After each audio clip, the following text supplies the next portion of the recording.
Sa mata ng gabi, nakatayo ako rito.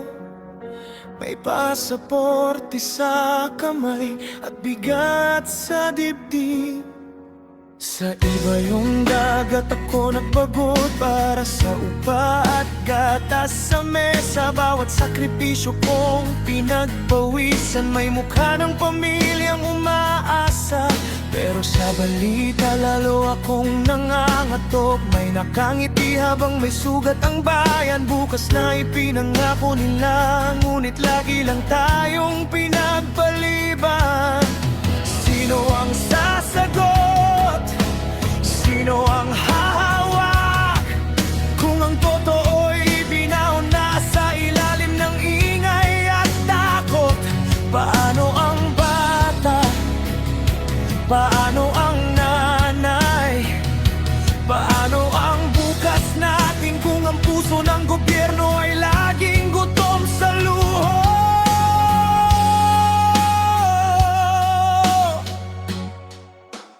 Uwi pa ba ako kung ang tahanan ay sugatan?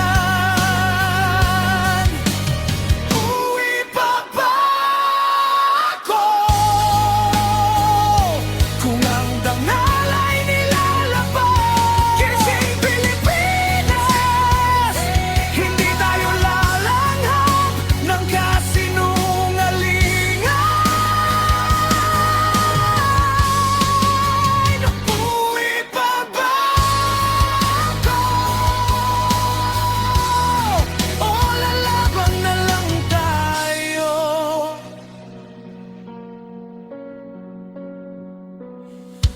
May pangalan sila sa bawat eskandalo, ngunit laging may takip ang bibig ng sistema. Mga kabatang pagod ng umasa sa serbisyong laging nauuna ang problema.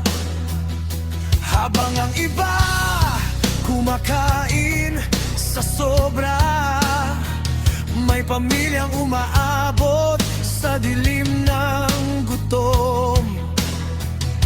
At bawat ulat ng panibagong gulo, parang tanikala sa dibdib kong tanong. Sino ang bumagsak? Sino ang yurakan? Kung ang hustisya'y ipinagpapalit sa koneksyon at kapangyarihan. Pakinggan mo ako, pakinggan mo kami, hindi kami mananahimik hanggang ang bayan ay muling tumindig sa sariling paa.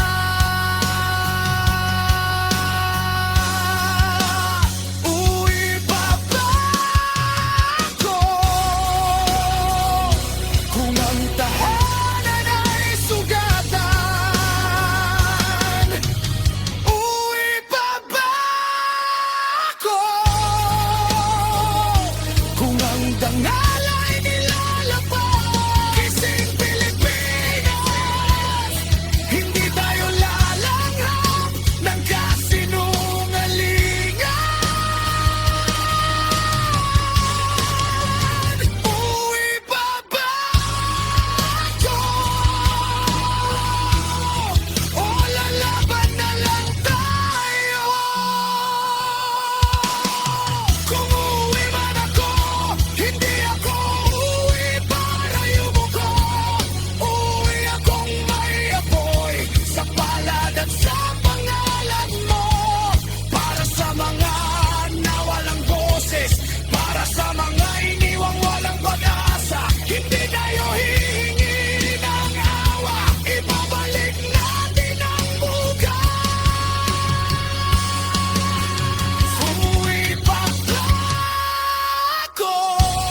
Pilipinas.